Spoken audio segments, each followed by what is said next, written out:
성경 말씀 봅시다. 로마서 8장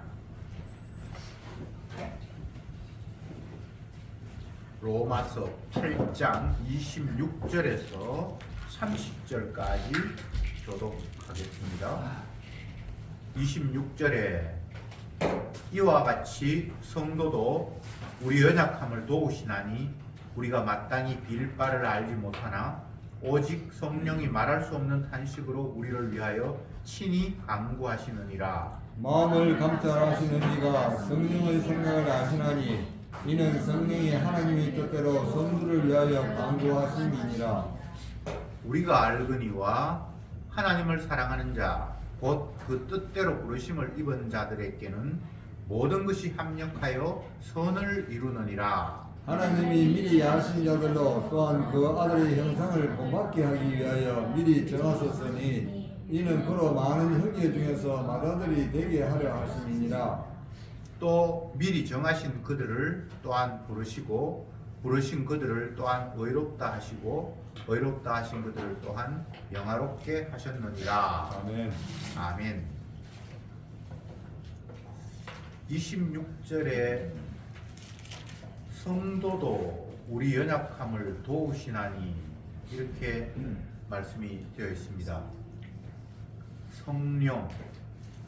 성령이 우리 연약한 것을 돕는다.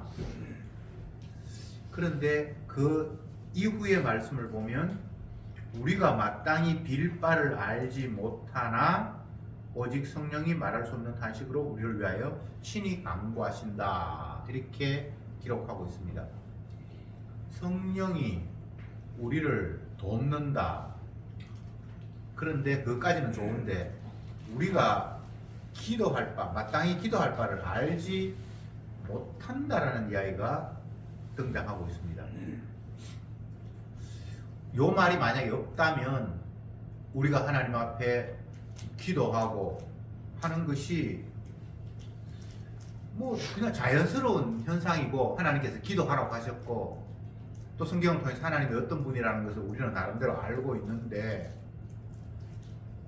너희는 마땅히 기도할 바를 알지 못한다? 요 말이 이제 굉장히 가시처럼 다가오겠죠. 여러분 어떻습니까? 우리가 기도하는데 나는 하나님 앞에 기도할 바를 알지 못하는 존재로 생각을 하고 있습니까? 사람들은 그렇게 생각하지 않아요. 오늘날 어려움이 있고 고통이 있고 국가적인 그런 문제가 생기면 교회마다 막 광고를 크게 벌리면서 기도 모임을 가지고 난리를 치는데 그들이 모여서 기도할 때에 생각하기를 우리는 하나님 앞에 마땅히 구할 바를 알지 못한다라고 생각하면서 그 기도의 모임을 가질까요? 전혀 그렇지 않을 거예요. 우리는 뭐 당연히 하나님도 알고 믿고 하나님은 우리 기도를 응답하신다고 생각을 하니까 내 문제를 가지고 하나님 앞에 당당하게 기도하겠죠. 내가 기도할 내용이 뭔지도 모르고 그렇게 나는 기도하는 존재야 라고 생각하지 않을 거란 말이죠. 그런데 성령이 오시면 우리가 기도할 내용도 내가 뭔지도 모르는 그런 바보 웅터리라는 사실을 알게 된다고 오늘 본문이 이야기하고 있습니다. 그러니까 이걸 달리 표현을 하면 성령이 임하지 않으면 우리는 하나님도 모르고 뭐 기도에 대해서도 아무것도 모르고 그냥 바보 멍청이라는 거예요. 이 사도 바울이 로마서를 쓰고 할 그 당시에 유대 땅의 어떤 분위기를 한번 우리가 상상을 해봅시다. 그들은 나름대로 하나님 열심히 믿는 백성들이에요. 하나님을 알지 못하는 사람들 다 이방인으로 취급하고 자기들만 하나님의 백성이라고 생각하고 그래서 이들은 늘 기도했어요. 하루에 3번 뭐 정해놓고 기도하고 열심히 있는 사람들은 그게 그 당시에 어떤 그 사회 풍조라고 할까요? 그러니까 기도라는 것이 우리가 생각할 때에 그냥 하나님 앞에 뭐 밥 먹으면서 식사 기도하고 아니면 자기 전에 기도하고 어떤 사람은 일어나서 기도하고 또 아니면 어떤 사람이 시간을 정해서 기도하고 이렇게 기도를 하는데 우리가 생각하는 그런 기도 말고 그 당시 바울이 로마서를 기록하고 복음을 전하는 그 당시의 유대 사회의 풍토에서의 기도라는 개념은 우리가 생각하는 그런 거 달라요. 제가 언젠가 싱가포르 여행을 갔는데 갑자기 막 사이렌 같은 소리가 윙한뭐 이렇게 30초 정도 울려요. 다 모든 사람이 다 들을 수 있도록. 그리고 뭔가 싶었더니만 그 지역에 그 회교도들이 많아서 그 시간이 되면 그 종소리가 울린답니다. 그러면 자기가 자기 그 회교 성당 쪽을 바라보면서 그 신에게 어디에 있든지 기도하고 그런 광경을 제가 잠깐 목격을 했는데, 예수님 당시에 유대인들은 또 좀 열심히 있는 사람들은 하루에 3번 기도 시간을 정해놓고 그 시간 되면 뭐 어떤 일이 있더라도 딱 기도해요. 우리나라에도 그 회교도 섬기는 사람들은 그 기도 시간 되면 그렇게 기도한답니다. 그쪽 방향을 향해서. 그런데 그게 기도인데, 그렇게 열심히 기도를 하는데 사도 바울이 복음을 전하면서 성령이 너에게 찾아오지 아니하면 너희들은 기도할 내용이 뭔지도 몰라, 이렇게 이야기를 했단 말입니다. 이거 굉장히 충격적인 이야기예요. 우리는 그냥 썩 넘어가는데, 성령이, 주의 영이 너에게 찾아오지 않으면 너희들 바보 천치야, 멍청이야, 아무것도 몰라, 신앙이든 뭐 하나님이든 그거 다 착각이고 엉터리야, 이런 도발적인 이야기를 바울이 하고 있습니다. 그러니까 복음이라는 것들은 인간을 개무시해요. 아예 인간을 인간 취급 안 해요. 너희들 바보 멍청이야. 아니, 우리도 나름대로 생각이 있고 하나님의 계시의 말씀이라는 성경도 공부하고 있고 그리고 우리는 믿는데, 굳이 그런 상태에서 성령이 와야만 뭐가 된다? 이게 굉장히 충격적인 이야기예요. 쉽게 이야기하면 성령은 십자가에 못 박혀 죽으신 예수님의 마음, 예수님의 영이거든요. 그 십자가에 못 박히신 예수님의 그 마음이 너에게 찾아오지 않으면 너희들은 다 엉터리라는 거예요. 너희들이 평소에 가지고 있던 생각, 판단, 노력, 기도, 신앙생활, 십자가에 못 박히신 그분이 너에게 찾아오셔서 새롭게 알려주지 않으면 그거 다 가짜고 엉터리라는 겁니다. 그러니까 이게 얼마나 도발적인 이야기예요. 성령,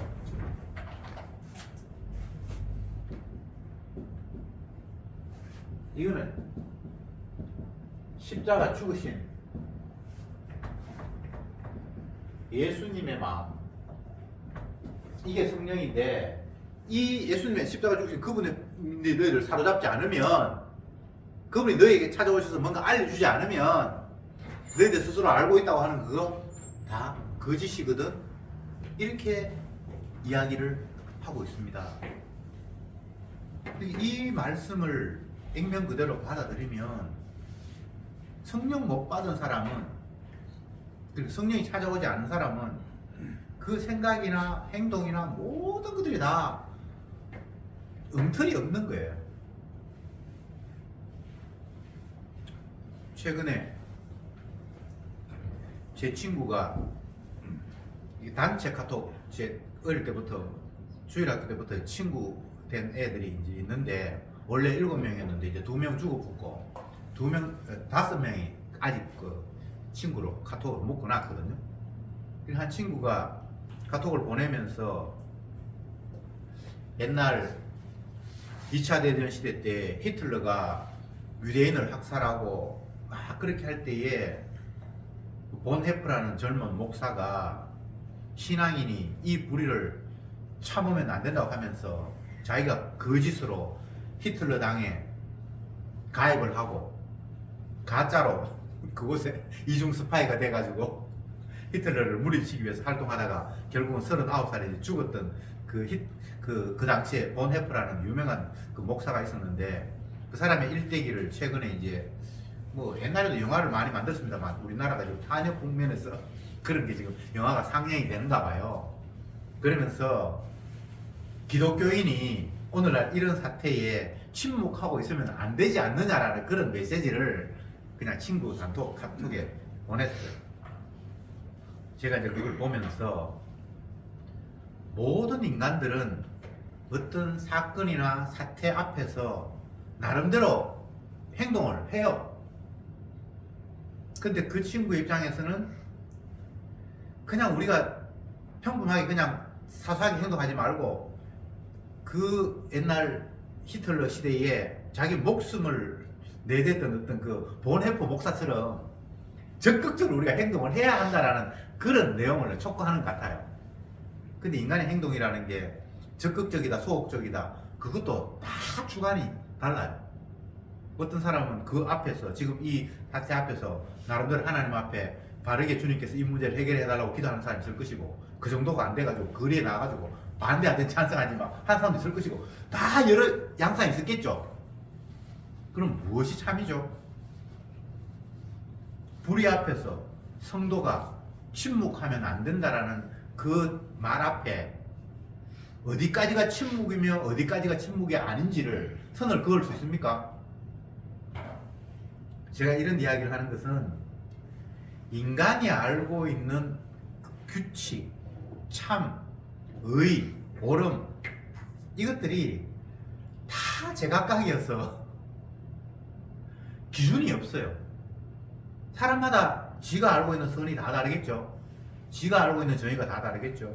근데 오늘 본문에서는 너희들 다 엉터리야. 십자가에 못 박에 죽으신 예수님의 마음이 너희를 사로잡지 않는 한 너희들은 다 생각이 개판이고 엉뚱한 거야. 네가 생각하는 의, 그거 의 아니야 라고 오늘 본문이 치고 들어옵니다. 그러니까 열심히 기도해도 기도할 바를 알지 못하고 기도하니까 그게 중언부언이 되겠죠. 또 다르게 표현하면 우상 섬기는 사람들이 우상 제단 앞에 가가지고 복 주세요 하는 거하고 똑같다는 거죠. 주님 말씀에 분명히 자기들은 하루에 3번 기도 정해놓고 어떤 일이 있어도 그 시간 되면 하나님 앞에 나는 기도하겠다라고 기도하는데 주의 영이 찾아오지 않은 한 기도해봐야 그거 그냥 개소리야. 이 말을 오늘 본문이 합니다. 그러면 어떡하냐? 그런데 여기 보면 성령이, 우리는 빌바를 알지 못하지만 성령이 말할 수 없는 탄식으로 우리를 위하여 친히 간구하신다, 이렇게 돼 있어요. 야, 이게 좀 엄청난 이야기예요. 우리는 빌바를 알지 못하는데 성령께서 우리를 위해서 진짜 간절한 마음으로 아버지 하나님 앞에 기도하신다. 제가 이 본문을 보면서, 물론 뭐 최근의 이야기는 아니고 오래전 이 본문을 보면서 찬송가 가운데 어머니 기도 못 잊어 뭐 그런 찬송 있잖아요. 그때부터 안 불렀어요. 우리 엄마가 내 위해서 기도해가지고 뭐가 내가 응답받는 그런 게 아니라, 우리 엄마도 성령을 안 받으면 빌바를 알지 못하는 사람 중에 하나고, 나도 성령이 임하지 않으면 빌바를 알지 못하는 중에 하나니까 엄마 기도가 나한테 영향력이 있고 뭐 어떤 사람의 기도가 영향력이 있고 그런 거 안 되겠죠. 근데 성령이 말할 수 없는 탄식으로 우리를 위하여 기도하신다. 이건 기도빨이 이거는 되는 거잖아요.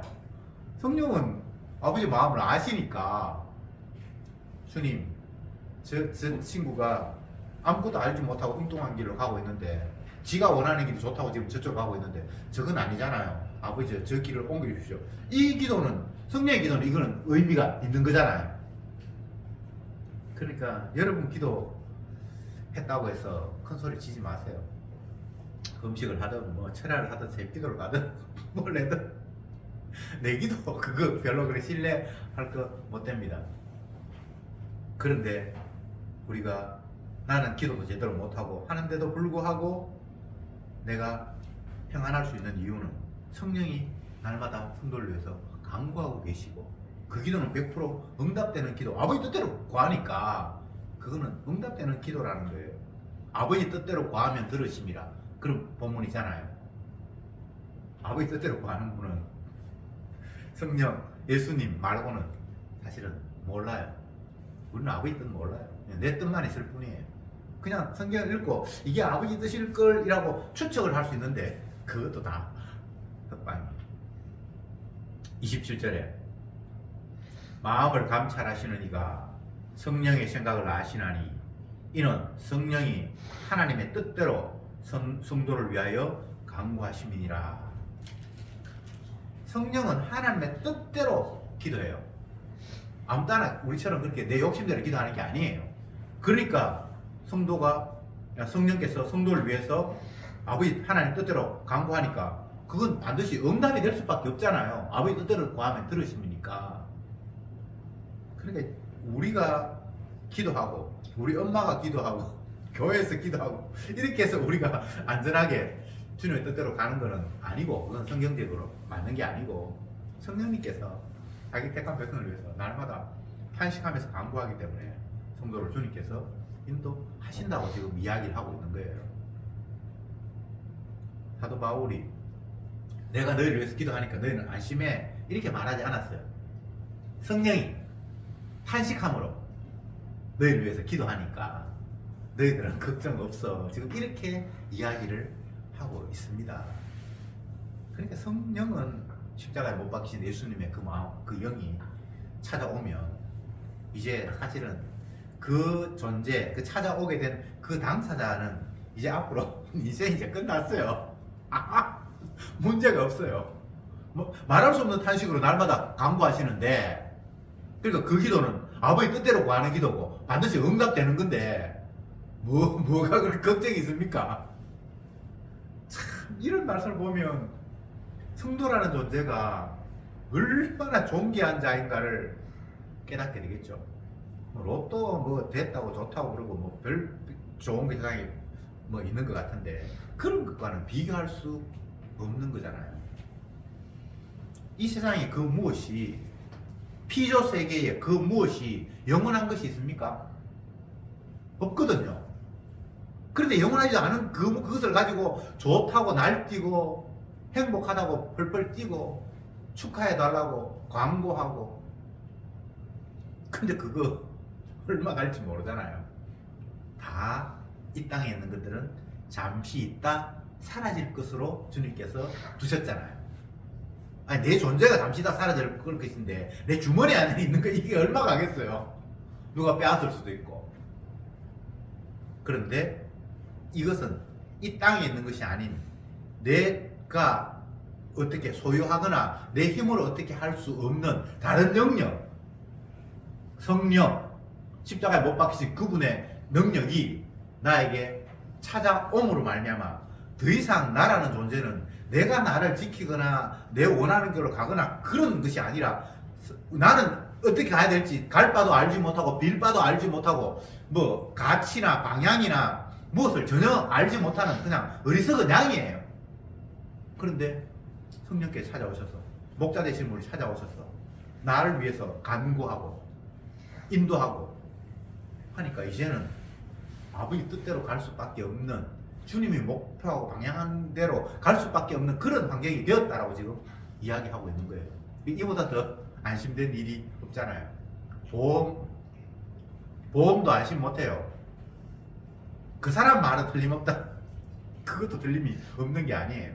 국가가 나를 보장한다. 국가도 망해버리는데. 은행에 내가 내 모든 걸 맡겨놨다. 은행도 파산해버리는데. 스위스 은행은 영원할 것 같아요?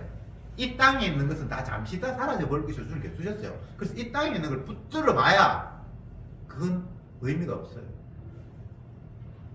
제가 초등학교 시절에 제가 살던 그 동네에서 멀지 않은 곳에 못이 있었어요. 꽤 큰 저수지였는데 그게 늘 여름이나 겨울이 그 놀이터였어요. 겨울에는 얼음이 얼면 거기에서 뭐 이렇게 썰매 타고 놀고, 여름에는 뭐 수영하고, 저수지가 그런 역할을 했는데, 제가 겨울에 얼음 지치다가 얼음 이렇게 하다가 얼음이 깨져가지고 빠져가지고 근데 죽는 사람도 보고 시체 건져나온 것도 보고 제가 그렇게 했거든요. 얼음이 정말 기온이 낮을 때는 끙끙 얼어서 전혀 문제가 없이 그냥 놓을 수가 있어요. 근데 날이 조금 풀리고 나면 약한 부분이 얼음이 지나가다 보면 깨지는 경우가 있어요. 근데 애들 놀다 보니까 뭐 그게 얼음이 깨질 정도인지 모르잖아요. 신나게 놀다가 얼음이 꺼져서 그냥 빠지는데 그때는 완전히 어린 나이가 아니고 꽤 그 나이가 든 뭐 그런 청장년이 어떤 사람이 빠졌는데 바깥에서 그걸 보고 있다가 그 사람을 건지기 위해서 설매에 줄을 묶어서 이렇게 던졌는데 그 사람이 또 줄을 잡고 있었으면 될 텐데 던진 사람이 또 놓쳐버렸어요.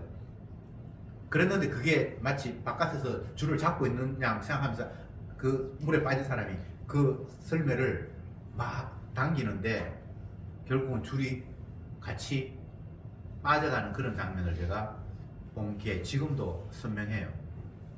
제가 지금 드리고 싶은 말씀은 뭔가 하면 영원한 것과 연결된 것들을 붙잡았을 때는 그게 의미가 있는데 영원한 것으로부터 끊어진 줄을 붙들어 봐야 결국은 같이 빠질 수밖에 없다는 거죠.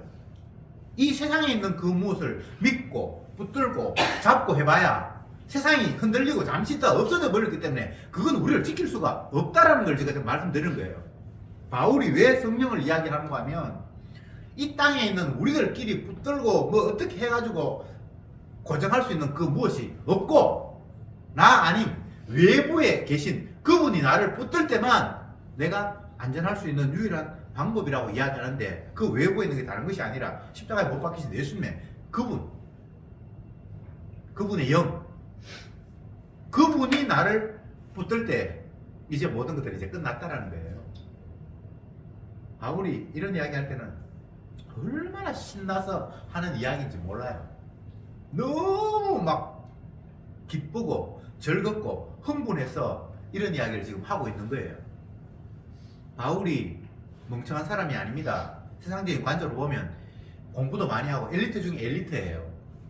세상적인 지식으로 뭐 철학이든 뭐든 뭐 논해가지고 사람들한테 뭐 미치고 그런 사람이 아니에요. 근데 그런 것들은 다 의미 없는 거예요. 자기 앞에는 이제 그건 배설물이에요. 자기의 그동안의 경험, 소위 이야기하는 스펙, 내가 어느 대학 나왔고 뭐 어떤 뭐 어디에 뭘 경험했고 어떤 지위를 맡았고 이런 것 전부 다 의미가 없는 거예요. 왜? 그것들은 자기와 함께 같이 무너져 버릴 임시적인 것들에 지나지 않았다는 걸 깨달아 버리기 때문에. 그래서 이 땅에 있는 거 눈에 보이는 거 피조세계 안에서는 피조세계들끼리 붙을 게 없어요. 도울 힘이 없는 인생을 의지하지 말라. 나나 내가 붙들려고 하는 그 사람이나 다 고정된 존재가 아니라 사라져가고 떠내려가는 존재이기 때문에 그거 붙들어 봐야 나를 지킬 수가 없는 거예요. 그래서 떠내려가는 인생, 잠시 있다 사라져버릴 것들, 이 땅에 있는 것이 아닌 변하지 않는 영원한 것들이 우리에게 침투해 올 때만 내가 안전한 존재가 될 수 있다. 이런 이야기를 지금 바울이 성령이라는 십자가에 못 박히신 예수님 그분이 우리에게 영으로 찾아올 때만이 우리에게 새로운 소망이 주어진다. 이렇게 이야기를 하고 있습니다. 그 다음 28절에 우리가 알거니와 하나님을 사랑하는 자 곧 그 뜻대로 부르심을 입은 자들은 모든 것이 합력하여 선을 이루느니라. 여기 이제 하나님을 사랑하는 자 그 뜻대로 부르심을 입은 자 똑같은 이야기입니다. 하나님을 사랑하는 자는 주님 앞에 뜻대로 부름을 받은 사람이나야 하나님을 사랑하게 되지 부름 받지 못한 사람은 하나님 사랑에 해당 사항이 없어요. 그러니까 하나님을 사랑하는 자나 그분의 뜻대로 부르심을 입은 자나 이제 같은 존재입니다.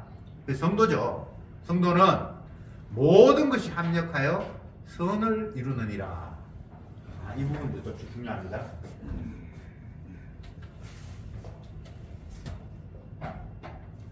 성도는 모든 것이 합력해서 결국은 선을 이룬다 이렇게 돼 있죠. 이 본문도 굉장히 많이 오해하는 본문 중에 하나입니다. 어떻게 오해하는가 하면 성도라면 하나님이 좋은 것만 주신다, 행복한 일만 있다, 이런 식으로 선이라는 개념을 오해하고 있죠. 근데 여기에는 이 선은 내가 생각하는 선이 아니고 하나님이 기뻐하시는 선이에요. 그 언약이죠, 언약. 하나님이 자기 약속하신 것대로 이룬다는, 이게 선이에요. 인간은 선악과를 까먹기 때문에 엉터리 선악 개념을 딱 가지고 있어요. 사람이 선악과 따먹은 인간의 선은 무엇인가? 지 잘되고 지 행복하면 그게 선이에요. 산불이 나서 여러 지역이 지금 타고 있다고 계속해서 뉴스가 나오는데, 어느 지역에는, 울산입니까? 어느 지역에는 비가 와가지고 산불이 이제 꺼졌다라고 그렇게 뉴스가 나왔는데, 그 사람이 인터뷰하는 걸 보니까 내가 이때까지 살면서 비가 이렇게 고마운 줄은 난생 처음 깨달았습니다라고 그렇게 이야기하는 걸 들었어요. 왜 그 사람이 비가 고마웠을까요? 자기가 살고 있는 집이 산불로 인해서 지금 탈 위험이 있었는데, 뭐 소방관이 오고 뭐 하늘에서 헬기로 물불이 봐야 그건 그 불을 진화하는 일에 거의 뭐 조족지혈이에요. 너무나 미미한 역할밖에 못했는데 하늘에서 비가 내리는데, 이거는 소방관이 뭐 물뿌리, 헬기에서 물 뿌리는 정도가 아니라 얼마 안 왔는데 뭐 5mm인지 뭐 7mm밖에 안 왔는 것 같은데 그냥 그게 불이 꺼져 버리는 걸 보면서, 아, 이제 내가 살았구나, 우리 집 불 안 타도 되겠구나라고 생각하니까 비가 너무 고맙다는 거예요. 그럼 그 사람 입장에서 비는 선이겠죠. 근데 과연 주님은 그렇게 보실까? 제가 지금 로마서 8장 28절을 지금 설명드리기 위해서 지금 이런 예를 끄집어 왔습니다. 하나님을 사랑하는 자, 그 뜻대로 부르심을 입은 자들에게는 모든 것이 합력하여 선을 이루느니라, 이렇게 돼 있죠. 선을 이룬다라는 개념이 인간들이 생각하는 거하고 오늘 이 본문이 다르다고 지금 설명하고 있는 겁니다. 우리 집이 산비탈에 있는데 산에 불이 붙었어. 그러면 불이 꺼지는 게 선이지 타는 게 선이 아니겠죠. 근데 과연 하나님도 그렇게 생각하실까? 인간이 생각하는 선은 지 유리한 쪽으로 어떤 결말이 맺어져야 그게 선이에요. 맞죠? 근데 하나님은 그렇지 않죠. 제가 아까 친구 카톡 이야기 했는데 그 이야기 조금 해봅시다. 이 본문과 연관이 있으니까.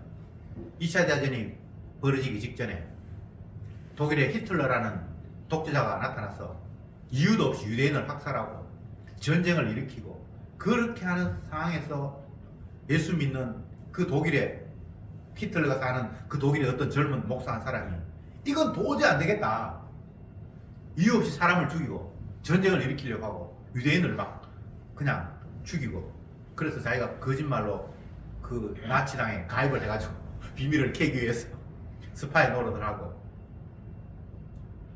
그 사람은 사람들이 죽어가는 그 상황, 히틀러라는 이상한 한 사람이 지도자가 되어서 지 멋대로 막 칼춤을 추는 그 상황이 불합리하다고 생각하고 그걸 멈춰야만 선이라고 생각을 하면서 그 행동을 했겠죠.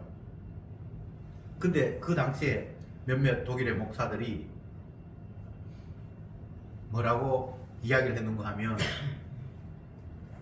우리가 믿는 하나님은 듣지 못하는 하나님이고 말하지도 못하는 하나님이고 귀머거리 하나님이다. 이 불합리한 이 환경을 진짜 하나님이 살아계신다면 두고 보지 않으실 텐데, 그 악을 징벌했을 텐데, 혀 잘린 하나님, 귀머거리 하나님, 앞 못 보는 하나님이다 라고 이렇게 발표를 했어요. 지금 내 찌낸 이야기가 아니고 그 당시 역사의 기록을 제가 말씀드리고 교회사에 나오는 이야기예요. 그들은 자기가 생각하는 선이 이루어지지 않고 악이 팽배하니까 진짜 하나님 살아계신가? 없는 거 아닌가? 라면서 우리의 힘으로 우리의 선을 지키려고 나선 사람들이 그 사람들이에요. 이게 인간의 선 개념이에요. 인간은 성령이 오지 않으면 기도할 바도 알지 못하고 지하고 있는 게 뭔지도 모른다고 했듯이 선을 알지도 못하겠죠. 당연히. 그러면 어떡합니까? 성령님께서 우리에게 역사하시고 하나님께서 자기 백성을 약속대로 이끌어 가시기 때문에 모든 게 다 합쳐봐야 이게 불의함으로 가는 게 아니라 결국은 선한 쪽으로 간다는 거예요. 그러니까 바울이 이런 믿음을 가지고 있습니다. 얼마나 마음이 든든하겠습니까? 세상은 막 엉망진창이에요. 자기가 복음 전해도 복음 알아듣지 못하고 몇 때리고 옥에 가두고 막 별일이 다 벌어지잖아요. 근데 오늘날 제가 이야기했던 그런 예를 들었던 해 잘린 하나님, 김어근의 하나님이라고 하나님은 가만 침묵하고 계시니까 우리가 나서자고 설쳤던 그들과 바울이 하는 이것이 얼마나 차이가 나는 걸 제가 이야기하고 있는 겁니다. 이 사람은 성령을 받았기 때문에 하나님이 하시는 일을 알기 때문에 내가 설치는 게 아니고 주님께서 알아서 지금 잘하고 계신다라고 하나님의 뜻대로 부르심을 입은 자들은 모든 게 참여해서 결국은 주님이 선한 대로 인도하신다라고 지금 믿고 있는 거예요. 근데 자기가 설칠 이유가 없죠. 그냥 계속 주가 하신다. 십자가에 피 흘리신 그분이 모든 것들을 이루어 가신다라고 그 이야기 계속해서 하고 있는 거예요. 이 사람이 뭐 독립운동하거나 억울하니까 인권 단체에 호소하거나 그런 거 없어요. 여러분, 주님을 믿는다는 것은 내가 원하는 대로 세상이 될 것이라고 생각하는 게 아니에요. 주님의 말씀에 의하면, 언약에 의하면 이 세상은 심판의 대상이에요. 불로 다 태워버릴 세상이에요. 그리고 나도 죄 가운데 죽어야 할 존재 중에 하나예요. 내가 사는 게 선이 아니고 이 세상이 안전하게 지켜지는 게 하나님의 의가 아니에요. 그래서 때로는 하나님이 세상을 불지르는 걸 보여주기 위해서 뭐 불이 타기도 하고 억울한 사람인 것 같은데 죽기도 하고 뭐 별일이 다 일어나요. 이웃 나라에는 전쟁이 일어나고 뭐 전염병이 감돌고 뭐 별별 일이 다 일어나요. 근데 그게 일어나는 게 하나님께서 듣지 못하고 보지 못하고 그렇게 해서 지금 하나님이 무능해서 이 악이 그냥 판을 치고 있는 겁니까? 하나님 뜻대로 지금 잘 일하고 계시는 거예요. 모든 것이 합력하여 선을 이루는데 언약대로만 되어간대요. 만물이 주에 의해서 시작되었고 주를 말미암아 돌아가고 주께로 결론이 맺도록 하시는 이 환경 속에서 성도는 부분적으로 어떤 일이 일어나도 지금 주님의 선 가운데서 모든 일들이 지금 진행되어 가고 있음을 바라보고 있는 거예요. 창세 이후 오늘날까지 단 한순간도 이 세상이 평안할 때가 있었습니까? 여러분의 생애 가운데 뭐 범위를 넓히지 말고 내 주변에 내 삶 가운데서 태어나서 지금까지 한순간도 여러분이 아무 문제 없었던 일이 있었습니까? 아니에요. 주님이 계속해서 문제를 일으키시는 거예요. 어떻게? 내 스스로 살 수 없다라는 것. 성도에 깨우치는 것. 너 어리석어. 네 뜻대로 가가지고는 아무 일이 안 돼. 네가 그거 원했지. 그거 잘못된 거야 라고 계속해서 우리에게 성령님께서 말할 수 없는 탄식으로 기도하면서 우리의 길을 막고 아버지의 뜻대로 하나님 약속하신 대로 우리를 지금 이끌어가고 있는 중이에요. 그러니까 날마다 우리는 내 생각과 주님 생각이 다르구나. 내가 또 엉뚱한 걸 생각했네. 그렇게 깨달을 수밖에 없도록 주님이 계속 우리를 인도하고 계시는 겁니다. 목자가 양을 인도할 때에 양이 느끼는 것은 어떤 겁니까? 아씨, 내가 잘 길을 가는데 하나 없어요. 목자가 막대기로 지팡이로 나를 날마다 때리는 거예요. 왜 때립니까? 엉뚱한 길로 가니까. 그 길로 가면 안 되니까. 그래서 두드려 맞는 게 이게 얼마나 감사한 줄 알아야 돼요. 이 세상에 문제가 일어나고 사태가 발생하고 뭐 내가 가슴 아픈 일이 벌어지고 정말 내가 손해본 느낌이 들고 그 모든 것들이 목자가 양을 인도하는 과정 속에 있어요. 성도라면, 성도 아닌 사람들은 버려지는 사람이니까 그거 해당 상황이 없고, 하나님을 사랑하는 자, 그 뜻대로 부르심을 입은 자들에게는 모든 것이 합력하여 선을 이루는 거예요. 내 좋은 게 아니고 하나님이 원하시는 뜻대로 지금 잘 가고 있는 거예요. 이렇게 되니까 범사에 감사하라가 승리가 되는 거예요. 항상 기뻐하라가 승리가 되는 거예요. 주님이 너무나 잘 알아서 모든 것을 인도하고 계십니다. 29절에 하나님이 미리 아신 자들로 또한 그 아들의 형상을 본받게 하기 위하여 미리 정하셨으니 이는 그로 많은 형제 중에서 맏아들이 되게 하려 하심이니라. 29절은 방향이 다른 것 같은데 전혀 다르지 않습니다. 하나님이 미리 정하신 자, 이미 자기 백성이라고 이미 정해놓은 사람이잖아요. 아는 자, 그런 자들을 그렇게 정하고 부르신 이유가 아들의 형상을 본받게 하기 위함이래요. 자기 아들 예수님 닮게 하기 위함이래요. 그렇게 해서 예수님은 맏아들, 그 나머지는 그 밑에 아들, 그걸 위해서 하나님께서 미리 정하셨고 뽑으셨고 부르셨다는 겁니다. 그러니까 성도는 예수님 닮아가기 위해서, 그러면 예수님 닮는다는 것은 아들이잖아요. 아들. 성도를 자기 아들 삼겠다는 거예요. 이것을 예수님은 친아들, 성도들은 양자라고 그렇게 표현한 것도 있고, 이거 우리가 뭐 좋고 말고 그런 걸 떠나서 하나님이 기뻐하시는 아들로 만들기 위해서 우리를 정하고 불렀다는 겁니다. 그러니까 하나님이 자기 기뻐하는 아들을 삼겠다는데 여기에 이렇게 억한 심령을 가지고, 아 주님 나는 뭐 하나님 아들 되는 것보다는 내가 원하는 대로 이렇게 됐으면 좋겠습니다, 이렇게 말하는 것 자체가 있을 수 없는 일이잖아요. 우리는 빌 바도 알지 못하고 갈 바도 알지 못하는데 내가 구하는 게 이게 좋은 건지도 몰라요. 애들은 뭐 지가 막 먹고 싶어서 초콜릿도 먹고 뭐 튀김 음식도 많이 먹고 하는데 그게 건강에 안 좋은 것도 많거든요. 근데 건강을 생각할 만큼의 그 아이디어가 안 되잖아요. 어릴 때는 그냥 입 땡기는 거 먹고 싶으면 그냥 먹을 수밖에 없잖아요. 인간이 그런 존재예요. 그냥 지는 그게 좋아서 하고 싶은데 하나님 보실 때 그게 좋은 게 아니니까 막고 빼앗고 때로는 회초리를 때리고 결국은 합력하여 선을 이루는 쪽으로 하나님이 기뻐하시는 자기 아들 삼기 위해서, 아들의 품성을 닮아가게 하기 위해서 우리를 지금 끌고 가고 계시는 거라는 거예요. 근데 뭐가 더 부족한 게 있습니까? 하나님이 자기 기뻐하시는 아들로 자기 품에 안으려고 그 모양으로 지금 이끌어 가고 계시는데, 뭐가 그렇게 억울한 일이 있습니까? 부족한 게 있습니까? 아쉬움이 있습니까? 아쉬워할 필요 없습니다. 30절에 또 미리 정하신 그들을 부르시고 부르신 그들을 의롭다 하시고 의롭다 하신 그들을 또한 영화롭게 하셨느니라.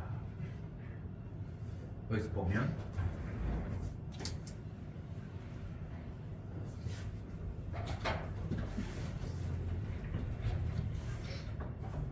정하심, 그 다음 부르심,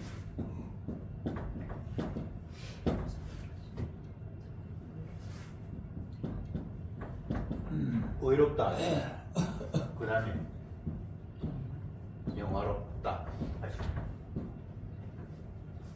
정하셨고 만세전에 때가 돼서 불렀고 부른 그들을 의롭다고 하셨고 그 다음에 영화롭게 하셨다. 하나님 시작하신 일을 하나님이 완벽하게 만든다는 거예요. 빌바를 알지 못하는 우리가 뭐 걱정하는 문제가 아니에요. 하나님이 예전부터 내가 태어날 때부터 정해놨고 때가 돼서 불렀고 부른 그를 의롭게 하셨고 마지막에는 영화롭게 이제 내 아들이야 라고 품에 안을 수 있도록 하신다는 겁니다. 그러니까 우리가 뭐를 염려하고 걱정하고 할 게 아무것도 없어요. 그냥 주님이 이렇게 약속하셨다는 거예요. 이게 전하고 있는 이 사도의 입장에서는 이걸 반대하는 수많은 세력들이 입을 막고 뭐 어떤 일을 해도 막는다고 해서 성도들에게 막혀지는 것도 아니에요. 아니고, 내가 갇혀있다고 해서 복음이 갇히는 것도 아니고, 내가 죽는다고 해서 하나님의 복음이, 하나님 택한 백성이 건지 못 받는 것도 아니고, 걱정할 게 아무것도 없어요. 그냥 주님께서 아직 살려주셨으면 정인으로서 이 이야기를 그냥 계속해서 하는 거 말고는 할 게 없는 거예요. 그러니까 저와 여러분들은 뭐 걱정할 게 아무것도 없습니다. 죽어 하십니다. 근데 죽어 하시면 반드시 그 내용이 있는데 우리는 못 한다라는 거. 나는 아무것도 아니라는 거. 내가 막 기도를 하든 뭐야 아무 갈 바 알지 못한 진짜 바보 멍청이라는 거. 그런데 주님께서 택하셨어. 바보 멍청이를 그냥 멍청이 길로 가는 게 아니라 강제로 자기가 원하는 대로 모든 걸 합력하여 아버지 뜻대로 주님이 기뻐하시는 그 아들 예수 그리스도 맏아들 담는 그쪽으로 끝까지 인도하셔서 마지막에 영화롭게 하셔서 아들 삼는다는 겁니다. 기도합시다. 주님, 오늘도 주님의 약속의 말씀 앞에 저희들은 감사합니다 라고 고백하는 것 외에 달리 무엇을 말할 수 없는 존재임을 오늘도 말씀 앞에서 깨닫게 하시니 참으로 감사합니다. 주의 말씀을 믿지 못해서 내 주변의 환경이 나를 괴롭게 해서 내가 원하는 환경이 만들어지지 못해서 불평하고 원망하고 내 힘으로 내가 원하는 환경 조성해 보려고 안간힘을 쓴 저희들입니다. 이것이 바로 어리석은 양의 모습이고 하나님의 뜻을 생각하지 않고 내 뜻을 이루려 했던 죄악이었음을 다시 한번 고백합니다. 하나님을 사랑하는 자, 그 뜻대로 부르심을 입은 자들에게는 모든 것이 합력하여 선을 이루느니라 약속하신 그 주님의 약속만 바라보면서 주님 앞에 감사, 찬송하며 나의 무능을 고백하며 주님의 능력만 믿고 나아가는 저들이 되게 하옵소서. 예수님의 이름으로 기도드리옵나이다. 아멘.